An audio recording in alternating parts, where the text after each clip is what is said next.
Assalamualaikum warahmatullahi wabarakatuh. Menyampaikan tentang tugas lengkap petugas KPPS yang nanti akan bertugas di tanggal 14 Februari 2024 mendatang. Bapak Ibu sekalian, dalam materi ini saya merujuk Peraturan KPU nomor 8 tahun 2022 tentang pembentukan dan tata kerja badan ad hoc mulai dari PPK, PPS sampai KPPS untuk penyelenggaraan pemilu dan pilkada.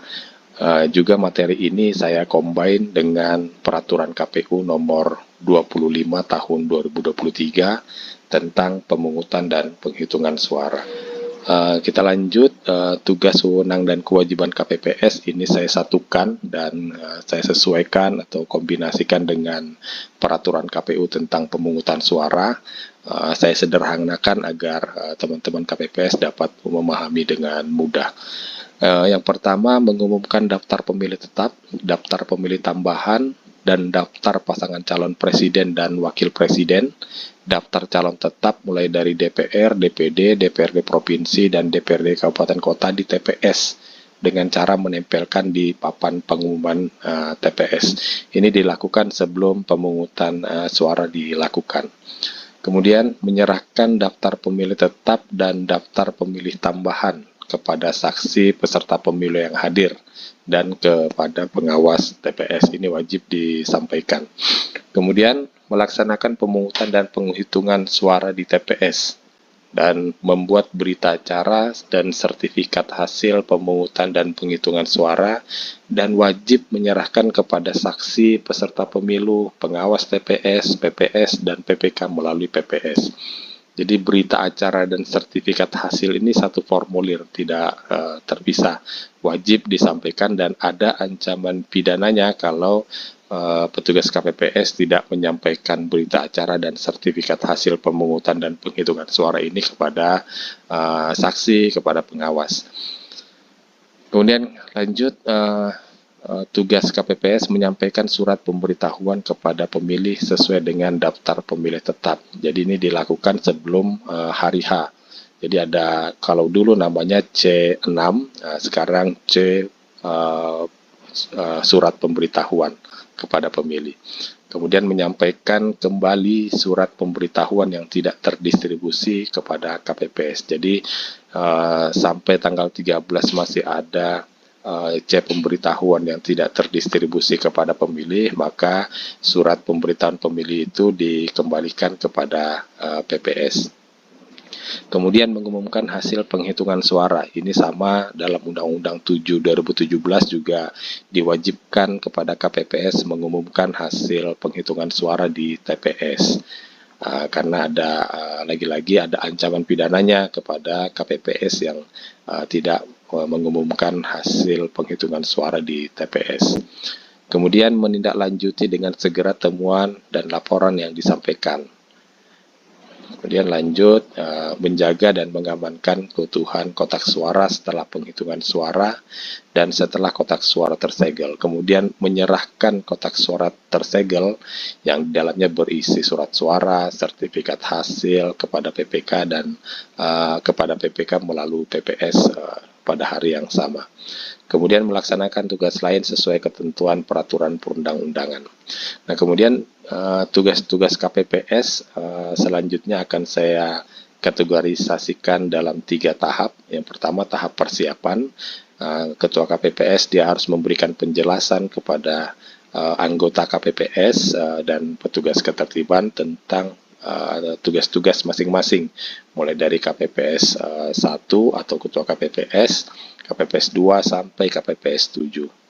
Kemudian mengumumkan tempat dan waktu pelaksanaan pemungutan suara. Ini biasa dilakukan sesuai dengan hal-hal yang cara-cara lazim yang dilakukan di daerah masing-masing. Bisa melalui sarana ibadah, masjid, gereja, atau lain-lainnya. Kemudian menandatangani surat pemberitahuan untuk memberikan suara kepada pemilih sesuai dengan daftar pemilih tetap. Ini surat C pemberitahuan yang tadi. Kemudian memimpin kegiatan penyiapan TPS. Penyiapan TPS ini bisa dibantu dengan masyarakat sekitar. Ukuran standarnya 8 kali 10 meter atau menyesuaikan kondisi setempat. Kemudian menerima saksi yang memiliki surat mandat yang ditandatangani oleh peserta pemilu. Nah, kemudian tahap yang kedua, tahap pemungutan suara tugas KPPS. Yang pertama, memimpin kegiatan KPPS, melaksanakan kegiatan pemungutan suara, membuka rapat pemungutan suara tepat waktu. Jadi dibuka pada jam 07.00, kemudian kalau masih ada kalau belum hadir saksi atau pengawas TPS atau pemilih, maka ditunda 30 menit. Kemudian kalau setelah ditunda masih belum ada saksi, belum ada pemilih, belum ada pengawas TPS, maka rapat pemungutan suara tetap dilanjutkan. Kemudian memandu pengucapan sumpah dan janji atau janji para anggota KPPS dan petugas ketertiban. Nah, di sini ada perbedaan sedikit antara PKPU 8 tahun 2022 dengan PKPU 25 tahun 2023 tentang pemungutan suara. Kalau di PKPU 8 2022 yang dilantik atau diambil sumpah atau janji adalah anggota KPPS dan saksi. Sementara di PKPU pemungutan suara yang diambil sumpahnya adalah anggota KPPS dan petugas ketertiban. Kemudian menandatangani berita acara bersama-sama anggota KPPS, kemudian menandatangani setiap lembar surat suara. Ini wajib dilakukan karena ketika tidak ada tanda tangan ketua KPPS dalam surat suara, maka surat suaranya dinyatakan tidak sah. Kemudian memberikan penjelasan terkait ketersediaan dan tata cara penggunaan alat tunanetra, alat bantu tunanetra atau template. Ini disiapkan untuk dua jenis pemilu, yaitu pemilu presiden dan wakil presiden, serta untuk pemilu DPD. Kalau pemilu 2019 yang lalu hanya template alat bantu tunanetra untuk pemilu presiden dan wakil presiden. Tapi untuk 2024 sudah dua jenis pemilu yang disiapkan. Kemudian mengakhiri kegiatan pemungutan suara tepat waktu. Nah, berdasarkan ketentuan itu pemungutan suara selesai pada pukul 13.00. Ketika masih ada pemilih yang dalam posisi antrian, baik itu antrian menunggu dipanggil oleh ketua KPPS untuk diberikan surat suara atau hadir di TPS dalam posisi antri mengisi daftar hadir, maka pemilih yang dimaksud masih tetap dapat dilayani sampai selesai meskipun sudah pukul 13.00 lewat. Kemudian yang tahap ketiga adalah tahap penghitungan suara. Nah, tugas ketua KPPS memimpin pelaksanaan pemungutan suara, kemudian menandatangani berita acara dan sertifikat bersama anggota KPPS, kemudian memberikan satu rangkap salinan berita acara dan sertifikat hasil penghitungan suara kepada saksi, pengawas TPS, dan PPK melalui PPS. Ini wajib juga dilakukan karena diwajibkan dan ada ketentuan pidana ketika tidak dilakukan oleh anggota KPPS. Kemudian menyerahkan hasil penghitungan suara kepada PPS, kemudian menyerahkan kotak suara tersegel yang berisi surat suara, sertifikat hasil penghitungan suara, dan alat kelengkapan pemungutan suara kepada PPK melalui PPS. Kemudian sebelum melaksanakan pemungutan suara, anggota KPPS beserta petugas ketertiban diambil sumpahnya dan naskah sumpah atau janji sama seperti pelantikan PPS dan PPK sebelumnya. Nah, kemudian pembagian tugas dalam pemungutan suara, ini mulai ketua KPPS. Yang pertama, memimpin rapat pemungutan suara dan memberikan penjelasan mengenai tata cara pemberian suara serta menyiapkan dan menandatangani surat suara. Jadi untuk catatan bahwa penjelasan tata cara pemberian suara disampaikan oleh ketua KPPS secara berkala. Jadi ketika pemilihnya sudah berganti dalam posisi antrian berganti, kemudian ketua KPPS bisa dibantu oleh anggota KPPS, KPPS 2 dan 3 yang berada di sebelah kiri dan kanan untuk menyampaikan tata cara pemberian suara kepada pemilih. Kemudian menyampaikan secara terbuka jika ada pemilih pindah atau DPTB beserta dengan jumlah hak surat suara. Jadi misalkan ada pemilih pindah dari Samarinda, Provinsi Kalimantan Timur, sementara TPS-nya adalah TPS di Nunukan, Provinsi Kalimantan Utara, sudah berbeda provinsi, maka Ketua KPPS sebaiknya menyampaikan secara terbuka bahwa ada pemilih pindah dari Provinsi Kaltim misalkan, dan dia berhak mendapatkan satu surat suara, yaitu presiden dan wakil presiden. Nah, ini penting untuk disampaikan terbuka agar semua tahu bahwa haknya hanya satu surat suara misalkan. Jadi ketika ada salah perlakuan atau kelebihan hak yang disampaikan, yang diberikan oleh Ketua KPPS, dapat dikoreksi bersama-sama. Jadi tujuannya agar potensi salah dalam memberikan hak surat suara dapat terkoreksi jika disampaikan secara terbuka oleh Ketua KPPS. Kemudian catatan lainnya adalah tidak langsung semua surat suara ditandatangani, tapi sesuai dengan kebutuhan. Misalkan per 10 surat suara ditandatangani atau melihat perkiraan pemilih yang akan datang. Kemudian tugas KPPS 2 yaitu menerima dan mengurutkan surat pemberitahuan atau formulir C pemberitahuan KPU, surat pindah memilih, dan KTP elektronik atau suket sebagai dasar pemilih mendapatkan surat suara sesuai jenis pemilu yang akan diberikan berdasarkan urutan kehadiran. Nah, di sini tugas KPPS 2 juga mengingatkan kepada Ketua KPPS, misalkan dalam hal pemilih pindah, ketika ada perbedaan hak surat suaranya, misalkan satu surat suara, 2, 3, atau 4 surat suara, ya ini nanti disampaikan kepada Ketua KPPS, diingatkan bahwa yang bersangkutan misalkan hanya berhak satu surat suara. Kemudian tugas lain yang diberikan oleh Ketua KPPS seperti misalkan menulis identitas TPS mulai dari nomor TPS, kelurahan, kecamatan, kabupaten yang ada di bagian luar surat suara.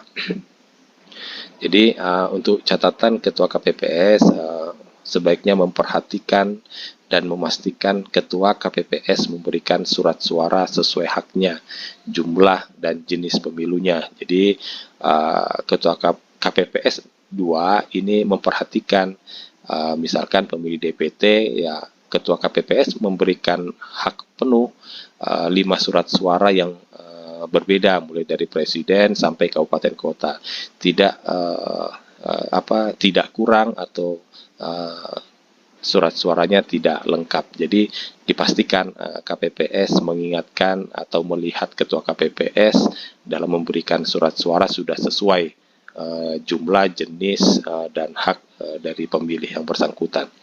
Kemudian KPPS 2 juga sebaiknya memberi perhatian lebih kepada pemilih pindah, karena pemilih pindah ini yang untuk kondisi tertentu berbeda hak pilihnya. Bisa hanya satu surat suara, bisa 2, bisa sampai 5 surat suara. Jadi diperhatikan dan disampaikan kepada Ketua KPPS agar tidak salah dalam memberikan hak. Kemudian KPPS 3 ini yang duduk di samping kanan Ketua KPPS, tugasnya adalah mengumpulkan surat pemberitahuan C pemberitahuan, surat pindah memilih setelah pemilih mendapatkan surat suara yang akan dicoblos. Kemudian tugas lain seperti membantu menulis identitas TPS seperti KPPS 2 yang ada di sebelah kiri Ketua KPPS. Nah, catatannya untuk KPPS 3 sama seperti KPPS 2, ya, sebaiknya dia memperhatikan dan memastikan Ketua KPPS ini sudah benar memberikan surat suara sesuai haknya, sesuai jumlahnya, dan sesuai jenis pemilunya. Kemudian memberikan perhatian lebih kepada jumlah hak surat suara untuk pemilih pindah atau DPTB. Kemudian KPPS 4 ini adalah yang duduk tepat di pintu masuk TPS. Dia yang paling pertama melayani pemilih. Yang dilakukan adalah meminta kepada pemilih untuk menunjukkan seluruh jari tangan pemilih dan memeriksa tanda khusus berupa tinta pada seluruh jari tangan pemilih. Ini tujuannya agar pemilih yang sudah menggunakan hak pilih dan ada tanda bukti itu tidak lagi menggunakan hak pilihnya lebih daripada satu kali. Kemudian meminta pemilih menunjukkan KTP elektronik atau suket perekaman KTP elektronik serta formulir C pemberitahuan atau pindah memilih. Kemudian memeriksa kesesuaian antara pemilih yang bersangkutan dengan KTP elektronik atau suket perekaman yang ditunjukkan oleh pemilih.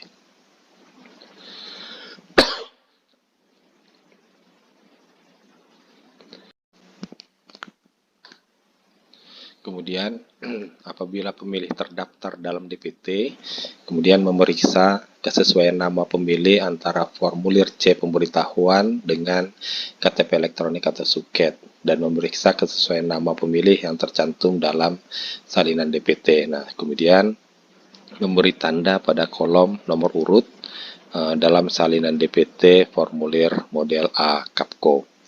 Nah, kemudian kalau terdaftar dalam DPTB, maka memeriksa kesesuaian antara formulir surat pindah memilih dengan KTP elektronik atau suket perekaman. Kemudian memeriksa kesesuaian nama dengan salinan DPTB dan memberikan tanda pada kolom nomor urut pemilih dalam salinan DPTB.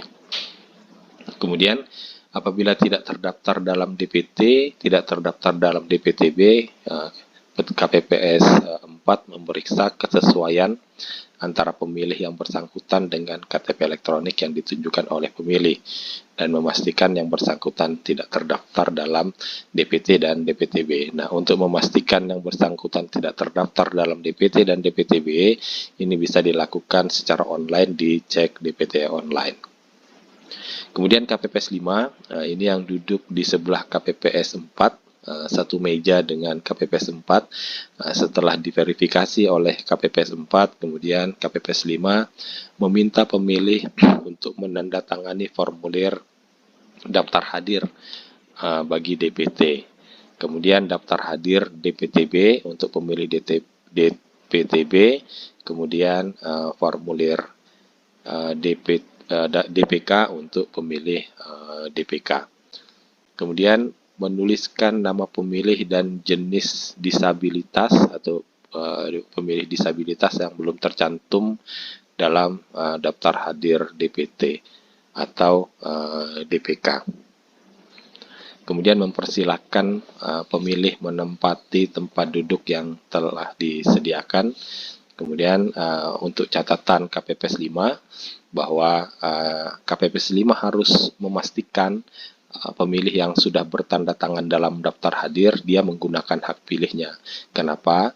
Karena pengguna hak pilih yang nanti dicatat dalam berita acara itu berdasarkan daftar hadir. Dan daftar hadir ini harus sesuai dengan surat suara yang digunakan dan harus sesuai dengan jumlah suara sah dan tidak sah.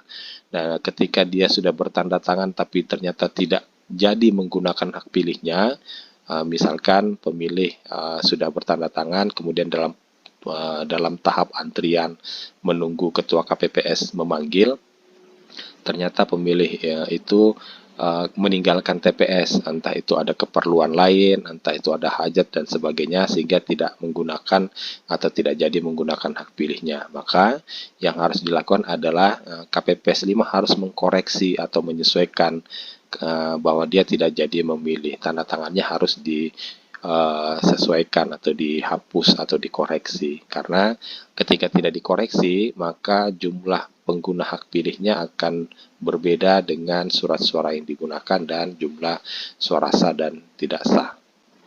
Kemudian dikoreksi, dan hasil koreksi ini juga dituangkan dalam formulir C kejadian khusus. Dijelaskan bahwa ada pemilih yang sebelumnya telah mengisi daftar hadir, kemudian ternyata tidak jadi menggunakan hak pilihnya. Atas nama siapa, nomor urut siapa, itu dijelaskan dalam kejadian khusus agar tergambar apa yang terjadi sebenarnya di TPS. Kemudian KPPS 6, ini tugasnya adalah mengatur dan memastikan pemilih memasukkan masing-masing surat suara ke dalam kotak suara sesuai jenis pemilu. Ini penting bagi KPPS memperhatikan dan memastikan, karena ketika ada yang salah kotak, maka proses penghitungan nanti akan sedikit ribet, sedikit lebih lama karena akan terjadi selisih. Catatannya bahwa KPPS 6 ini harus mengetahui status pemilih DPTB dengan jumlah hak surat suaranya. Nah, ini kaitannya tadi kenapa Ketua KPPS sebaiknya mengumumkan atau menyampaikan secara terbuka bagi pemilih DPTB sesuai dengan jumlah hak surat suaranya. Agar KPPS 6 ini juga tahu, oh ternyata ada pemilih misalkan dari Samarinda, Provinsi Kalimantan Timur, ternyata dia hanya mendapatkan 1 surat suara kalau memilih di yang berbeda provinsi misalkan. Jadi KPPS 6 juga tidak bingung, oh hanya 1 yang dimasukkan surat suaranya. Kemudian KPPS 6 juga memastikan atau menanyakan kepada Ketua KPPS jika ada pemilih yang tidak mendapatkan hak 5 surat suara. Nah, ini ketika Ketua KPPS tidak menyampaikan secara terbuka, kemudian ada pemilih yang hanya memasukkan 3 surat suara misalkan di dalam kotak. Nah, ini harus ditanyakan kepada ketua, benar nggak dia hanya 3 surat suara? Karena jangan sampai ternyata yang diberikan sebenarnya ada 4 surat suara, ternyata yang dimasukkan ke dalam kotak hanya 3 surat suara, sementara 1 surat suaranya tidak dimasukkan, dibawa pulang.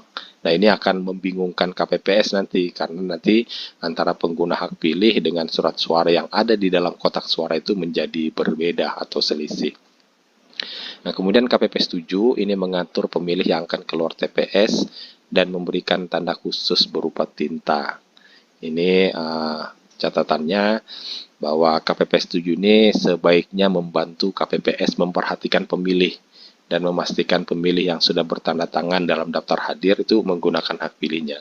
Kalau ada yang tidak jadi menggunakan hak pilih, maka harus disampaikan atau dilaporkan kepada KPPS 5. Karena KPPS 5 ini kan relatif lebih sibuk dibandingkan KPPS 7.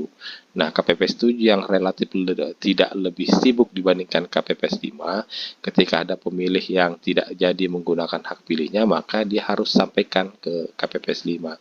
Jelaskan bahwa dia sudah bertanda tangan tadi, sudah dalam proses antri tapi tidak jadi menggunakan hak pilih.